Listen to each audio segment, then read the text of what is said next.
प्रिय दर्शकों, हम आपका ध्यान इस महत्वपूर्ण डिस्क्लेमर की ओर आकर्षित करना चाहते हैं। इस इंटरव्यू में हमारे अतिथि द्वारा व्यक्त किए गए विचार और मत उनके व्यक्तिगत हैं। ये आवश्यक रूप से हमारे YouTube चैनल या संपादकीय टीम के दृष्टिकोण का प्रतिनिधित्व नहीं करते हैं। हमारा लक्ष्य एक ऐसा मंच प्रदान करना है जहां पसमानदा विषय से संबंधित विविध दृष्टिकोण प्रस्तुत किए जा सकें। हम विभिन्न विचारों को सामने लाने का प्रयास करते हैं, लेकिन इनका समर्थन या विरोध नहीं करते। आपके समय और सहभागिता के लिए हम आभारी हैं। यदि आपके कोई प्रश्न या चिंताएं हैं, तो कृपया हमसे संपर्क करने में संकोच न करें। पसमानदा समुदाय का महत्वपूर्ण अंग होने के लिए धन्यवाद। सादर, अब्दुल्ला, मंसूर, पसमानदा डेमोक्रेसी। मैं हूं सदाब सईद अंसारी, ऑल इंडिया पासमानदा मुस्लिम महाज से। आज आप जुड़े हैं पासमानदा डेमोक्रेसी के एक खास प्रोग्राम में। आज आपको एक अहम शख्सियत के साथ रूबरू कराने जा रहे हैं। आज हमारे साथ समीम अंसारी साहब, जो ऑल इंडिया पासमानदा मुस्लिम महाज के राष्ट्रीय संयोजक हैं और 1989 से पासमानदाओं के लिए काम करते हुए आ रहे हैं, जो कि आज हमारे साथ वो अपने तजुर्बे और ख्याल हमारे साथ बांटेंगे। अस्सलाम वालेकुम समीम अंसारी साहब। वालेकुम सलाम शादाब भाई। जी, पासमानदा डेमोक्रेसी में आपका तहे दिल से इस्तकबाल करती है। शुक्रिया आपका बहुत भी। जी, कुछ सवाल है जो आपसे पूछना लाजमी है, जैसे कि मुस्लिम समाज में जातीय जनगणना क्यों जरूरी है, जबकि अक्सर कहा जाता है कि इस्लाम में सब बराबर है।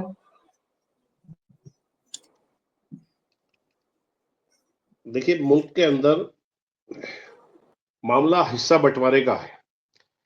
अभी तक यहाँ बहुत बड़ी तादाद में जो अशरफिया लीडरशिप है, वो लोग इस्लाम के नाम पे और मुसलमान के नाम पे तमाम हिस्सेदारी वो लोग ले जाते हैं, सारी मलाई वो लोग चाट जाते हैं और पसमानदा मुसलमानों को भी वो इस्तेमाल कर लेते हैं। पसमानदा मुसलमानों को ये पता ही नहीं चलता है कि हमारे हिस्से की हिस्सेदारी कौन कहाँ कैसे ले गया। जाति जनगणना होने से दूध का दूध पानी का पानी हो जाएगा और ये पता चलेगा कि किन लोगों के पास, जो इस्लाम की बात करते हैं, मुसलमानों की बात करते हैं, एक्चुअली उनका असली मकसद ये है कि वो भारत के जो हिस्सेदारी है, भारत के अंदर जो मुसलमान नाम की हिस्सेदारी है, वो लोग उसको चट कर जाते हैं। ये सब चीजें जब सामने आएंगी तो पसमानदा मुसलमानों की आंखें खुलेंगी और उनको पता चलेगा कि किस तरह से हम लोगों को इस्लाम के नाम पे, मुसलमान के नाम पे, जब इन्होंने दाढ़ी टोपी इकट्ठी करनी होती है, कहीं जलसे जुलूस करने होते हैं मुस्लिम संगठनों ने, तो वो लोग इनका पसमानदा मुसलमान है, SC ST OBC के लोग हैं और कितने अपर क्लास के लोग हैं और उसमें कितनी हिस्सेदारी किसके पास है। ये पता चलने से जो पसमानदा मुसलमान है उनकी आंखें खुलेंगी और वो अपने हक हुकूक हिस्सेदारी की बात सरकार से करेंगे और वो ये कहेंगे कि हमें अल्पसंख्यक के नाम पे, मुसलमान के नाम पे हमें हिस्सेदारी नहीं चाहिए, हमें पसमानदा के नाम पे हिस्सेदारी चाहिए। जैसे कि सरकार से, मौजूदा सरकार से भी डिमांड चली है इनकी पसमानदा संगठनों की कि हम लोग जो है जो अल्पसंख्यक के नाम पे, मुसलमान के नाम पे जो लोग काम करते हैं, हमारा उनसे कोई लेना देना नहीं है, हमें पसमानदा की जो 85% से ज्यादा की हिस्सेदारी है उसको उसकी आबादी के अनुपात में हिस्सेदारी चाहिए। जाति जनगणना होने से इस जो डिमांड है इसको बल मिलेगा और उसके बाद में पसमानदा मुसलमान सरकारों से अपनी हिस्सेदारी की डिमांड कर सकेंगे। उसमें पता चल सकेगा कि किसकी कितनी हिस्सेदारी मौजूदा वक्त में है और कौन लोग कितनी हिस्सेदारी लेके जा चुके हैं। उसके बाद में RTI के जरिए जो पसमानदा एक्टिविस्ट है वो सब ये पता लगा लेंगे कि आम आदमी को इस चीज का पता चल जाएगा। इसीलिए जो अशरफिया मुसलमान है, जो इस्लाम की बात करते हैं, मुसलमान की बात करते हैं, वो जाति जनगणना के हमेशा खिलाफ रहे हैं। कांग्रेस की सरकार में हमेशा जब भी कभी हम लोग कभी मिलने की हमारे संगठन ने कोशिश की है उनसे, दिल्ली में जब उनकी सरकार रही है 2014 तक, तो इस बीच में 2010 में हम लोगों ने कोशिश की है। तो हमारी सबसे बड़ी मुखालफत करने वालों में प्रणब मुखर्जी और पी चिदम्बरम के बाद सलमान खुर्शीद, अहमद पटेल एंड गुलाम नबी आजाद, ये जाति जनगणना के प्रखर विरोधी रहे हैं, क्योंकि ये नहीं चाहते थे कि किसी भी हालत में पसमानदा जो मुसलमान है, SC ST OBC का जो मुसलमान है, उसको ये पता चले कि तुम्हारी तादाद कितनी है और तुम्हारे पास हिस्सेदारी कितनी है। मैं समझता हूं जाति जनगणना से बहुत बड़ा फायदा पसमानदा मुसलमानों को होने वाला है। इसके लिए हम मोदी सरकार की हम लोग बहुत ज्यादा शुक्रगुजार हैं कि उन्होंने एक तवील मुद्दत से चली आ रही डिमांड तमाम पसमानदा ओबीसी के संगठनों की उन्होंने मान ली है। इसके लिए हम लोग मोदी सरकार का बहुत ज्यादा शुक्रिया अदा करते हैं। देखिए, जहां तक मामला है इस्लाम का, एक चीज तो हो गई कि इस्लाम के मानने वाले हैं और एक है मौजूदा मुसलमान। तो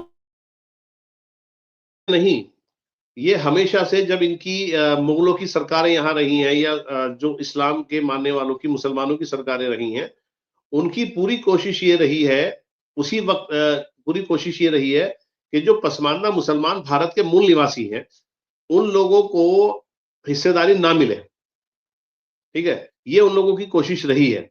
तो मुसलमानों के अंदर भेदभाव आज से नहीं, बहुत पहले से चला हुआ आ रहा है और इस चीज को लोग अब पहचानने लगे। जैसे जैसे पसमानदाओं के बीच में ये सब कुछ आ रहा है, जानकारी आ रही है, तो उसी से इनमें जागरूकता आ रही है। और ये जो शब्द है, हमारा भी यही कहना जो आप कह रहे हैं कि जब इस्लाम में छोटा बड़ा ऊंची नीच नहीं था, तो इन शब्दों की उत्पत्ति क्यों हुई, क्या इनकी जरूरत पेश आई, कहां से ये लोग निकल के आए? तो इसका मतलब कहीं ना कहीं ऊंच नीच थी। और इस ऊंच नीच को जो हमारे उलमाए दीन है, किताबों में बढ़ चढ़ के लिखा हुआ है। अब मैं तो ये समझता हूं कि पहले पसमानदा मुसलमानों को पढ़ने की इजाजत नहीं थी, तो उन लोगों ने किताबों के अंदर अपनी लिख दिया उर्दू के अंदर कि कभी ये पसमानदा मुसलमानों को तो पता चलेगा नहीं हम लोग क्या लिख रहे हैं। मौलाना अशरफ अली थानवी, मुफ्ती शफी उस्मानी, मुफ्ती आले मुस्तफा मिसबाही, ये ऐसे बहुत सारे लोग हैं जिन्होंने पसमानदा मुसलमानों के लिए इस्लामी किताबों में, जिनको इस्लामी किताब कहते हैं, बहिश्त जेवर है, गायतुन नस्ब है, उसके अंदर या फतवों की जो किताबें हैं उसके अंदर उन्होंने बहुत खुल के पसमानदा मुसलमानों के खिलाफ लिखा हुआ है। और इसके लिए हम लोग जो लोगों को सजेस्ट करते हैं, मसूद आलम फलाही साहब की लिखी हुई किताब हिंदुस्तान में जात पात और मुसलमान, उसके अंदर बड़े तफसील से उन किताबों के हवाले उन्होंने दिए हैं। जो उस किताब को पढ़ लेता है तो वो ये मान जाता है कि पसमानदा मुसलमानों के खिलाफ ये साजिश आज से नहीं चल रही थी, बल्कि ये कई सौ साल से ये साजिश चल रही थी। अब ये साजिश उजागर हो गई है, क्योंकि पसमानदा मुसलमान भी मुल्क आजाद होने के बाद में पसमानदा मुसलमान को भी पढ़ने की इजाजत मिली है, उसको भी हक मिला है पढ़ने का। तो जब उसने देखा है तो उसकी आंखें खुली हैं और वो अपने हक हकूक हिस्सेदारी की बात करने लगा है। इससे कम पे उसका कोई गुजारा नहीं। जी, क्या जाति जनगणना से पासमानदा मुसलमानों को सरकारी योजना और आरक्षण का सही लाभ मिलेगा? देखिए, सभी को मिलेगा। भारत के अंदर जितने भी ये कमजोर तबके हैं, चाहे वो अति पिछड़े हो, ओबीसी हो, उनको सबको मिलेगा। जब सबको मिलेगा तो पसमानदा मुसलमानों को भी मिलेगा। जो नियत है सरकार की वो सभी के लिए है। तो मैं समझता हूं कि इससे बहुत बड़ा फायदा मिलेगा। और सबसे बड़ी बात यह है कि जो पसमानदा के संगठन काम कर रहे हैं, पसमानदा मुस्लिम महाज जो हमारा संगठन काम कर रहा है, वो आंकड़े सामने आने के बाद में सरकार से डिमांड भी करेगा। जो स्टेट में सरकारें हैं उनसे डिमांड करेगा कि यहां हमारी तादाद इसी स्टेट में इतनी है और इतनी हमारी हिस्सेदारी है। तो इस हिसाब से हमें हिस्सेदारी सरकार से भी हम लोग डिमांड करेंगे और सियासी जमातों से भी जो टिकटों की डिमांड है वो हमारा संगठन करेगा कि आप लोग पसमानदा मुसलमानों को उनकी आबादी के अनुपात में हिस्सेदारी दें। अभी तक क्या होता था, 2012 से 2017 तक उत्तर प्रदेश के अंदर 17 एमएलए 70 एमएलए सबसे ज्यादा मुसलमान हुए। उसमें हमारे संगठन ने जानकारी ये करी, जब लोग कहते थे मुसलमान संगठन जो काम करते हैं, जमीयत उलमा हिंद हुई या मुस्लिम पर्सनल लॉ बोर्ड हुए, कि अब की बार हमारे 70 एमएलए बन गए, तो हमारे संगठन ने कहा कि भाई इसमें पसमानदा कितने। तो उसमें पता चला कि 70 में से जो 85% वाले पसमानदा मुसलमान हैं, उनके केवल 9 एमएलए हैं।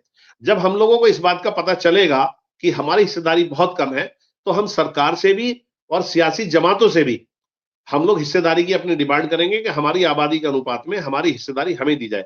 अभी तक तो यही पता नहीं था कि किसकी कितनी हिस्सेदारी है। 1931 के बाद चूंकि जनगणना नहीं हुई, जब आंकड़े आ जाएंगे सामने तो हम लोग इसको सरकारों के सामने भी रख सकेंगे, सियासी जमातों के सामने भी रख सकेंगे और अदालतों में भी हम इसको रख सकेंगे कि हमारी इतनी आबादी है और इस हिसाब से हम लोगों को हिस्सेदारी सुनिश्चित की जानी चाहिए। जिन लोगों को सरकारों में रहने की आदत है, जमींदार, जागीरदार, नवाब, राजा, जो लोग ये सब रियासतें खत्म होने के बाद में जो लोग अलग अलग सियासी जमातों के मेंबर बने, उसमें नेता बने, उन लोगों को हुकूमत करने की आदत है, तो उनको हर हाल में हुकूमत करनी है। वही लोग ये चाहते हैं कि हम लोगों को हिस्सेदारी यहाँ मिले मुसलमान के नाम पे। अब चूंकि उन लोगों में जागरूकता बहुत ज्यादा थी, पैसे वाले लोग वो हुआ करते थे, पढ़े लिखे लोग वो हुआ करते थे, पसमानदा को तो पढ़ने की इजाजत नहीं थी, तो पढ़े लिखे होते नहीं थे वो। तो वही लोग आज भी ये चाहते हैं कि पसमानदा मुसलमानों को बैकफुट पे भेज के और मुसलमानों के नाम की हिस्सेदारी मलाई हम लोग चाटते रहें, उन्हीं की कोशिश है। और उन्होंने ये है, जैसे अभी हमारे यहाँ मुस्लिम संगठन बने हुए हैं, जैसे आपका मुस्लिम पर्सनल लॉ बोर्ड है, तो उसके अंदर क्या पसमानदा आलिम नहीं है जिनको आप उसके मेंबर बना सके? उनको नहीं बनाया जा रहा। अब जब ये डिमांड निकल के आएगी कि हमारी इतनी तादाद है, तो हम उस संगठन से भी डिमांड करेंगे कि आप जो है, आज तक एक भी अमीर मुस्लिम पर्सनल लॉ बोर्ड का या जमीयतुल उलमा हिंद का कोई भी सदर, अमीर, आज तक कोई भी पसमानदा मुसलमान नहीं हुआ है। अब हम किस बेस पे करेंगे? जब आंकड़े हमारे पास नहीं थे तो हम नहीं कर पाते थे। अब चूंकि हम लोगों के पास आंकड़े हो जाएंगे जातीय जनगणना के बाद में, तो हम उन लोगों से हिस्सेदारी मांगेंगे जो आज तक मुसलमानों के नाम पे सब कुछ करते रहे हैं, सारी हिस्सेदारी खाते रहे। तो उन्हीं लोगों को तकलीफ है। अब जिसके नीचे से जमीन निकलेगी उसको तकलीफ तो होगी। भारत के अंदर 563 रियासतें हुआ करती थी, उसमें एक भी रियासत जमींदार, जागीरदार, नवाब, राजा, पसमानदा मुसलमान नहीं हुआ है। तो जो लोग आज तक नवाब राजा बने रहे हैं, उन्हीं लोगों को तकलीफ है। वही अब भी मलाई चाट रहे थे, अब वो आगे भी ये चाहते हैं कि मुसलमान के नाम पे हम लोग बात करें। और इसके तो उसके अंदर लोगों ने अपनी अपनी जातियां लिखवाई थी।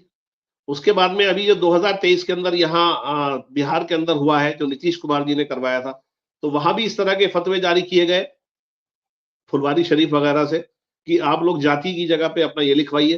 तो वो लोग ये चाहते हैं कि हम लोग ये साबित कर दें कि जो ये संगठन पहले से ये बात कह रहे हैं कि पसमानदा मुसलमानों की तादाद 85% से ज्यादा है, ये साबित ना कर सके।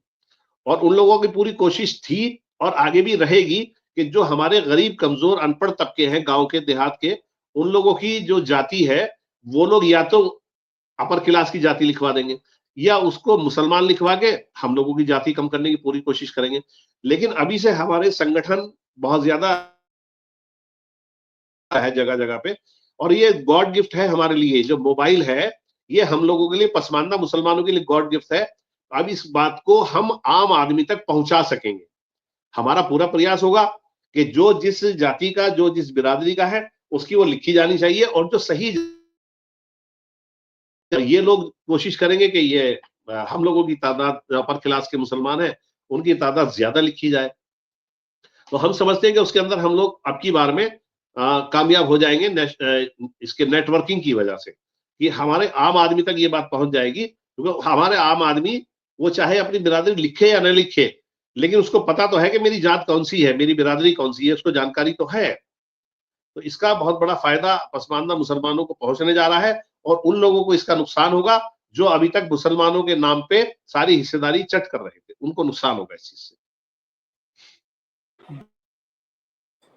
जी।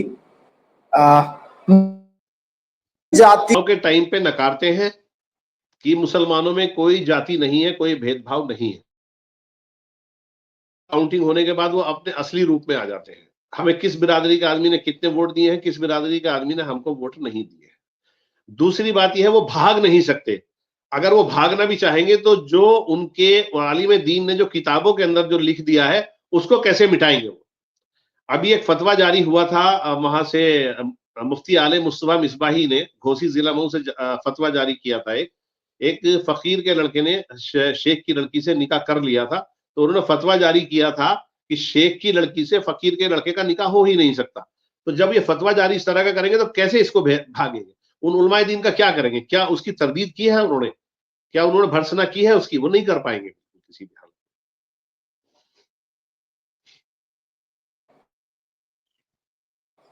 जी।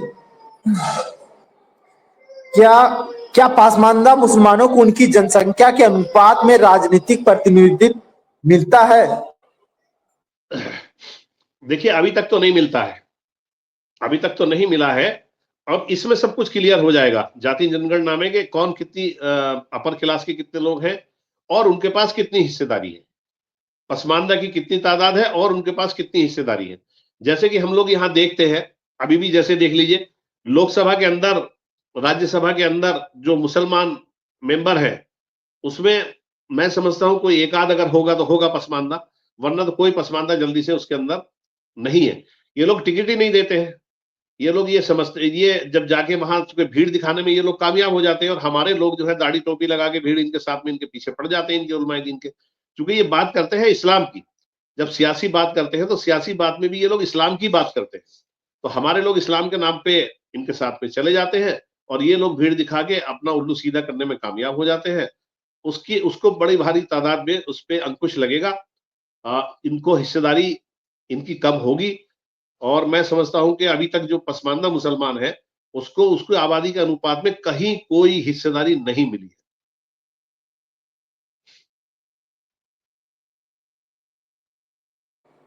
जी। क्या मुस्लिम समाज में भी शादी ब्याह कब्रिस्तान मस्जिद में जाति के आधार पर भेदभाव होता है? देखिए, आज भी होता है। मैं आपको बता दूं कि हमारे पड़ोस में एक साहब हुआ करते थे, शेख बिरादरी का। उन्होंने 2 दिन तक नमाज पढ़ी एक मस्जिद में। जब उन्हें पता चला कि ये इमाम अंसारी है, तो उन्होंने उसके पीछे नमाज पढ़नी छोड़ दी, और जो 2 दिन की नमाज उन्होंने पढ़ी थी इमाम के पीछे, उसको दोहराया गया। उनका मानना था कि मेरी नमाज ये नहीं हुई है। उसके बाद वो पड़ोस की दूसरी मस्जिद में जाने लगे। जब दूसरी मस्जिद में जाके उन्होंने एक दिन नमाज पढ़ी, तो उनको पता चला कि ये नमाज पढ़ाने वाला इमाम जो है, ये तेली बिरादरी का है, जो उस्मानी लिखते हैं। तो उन्होंने वो उसके पीछे भी नमाज पढ़नी छोड़ दी, और उसके बाद में उसको नमाज को उन्होंने दोहराया। उनका मानना था कि तेली के पीछे भी मेरी नमाज नहीं हो सकती है।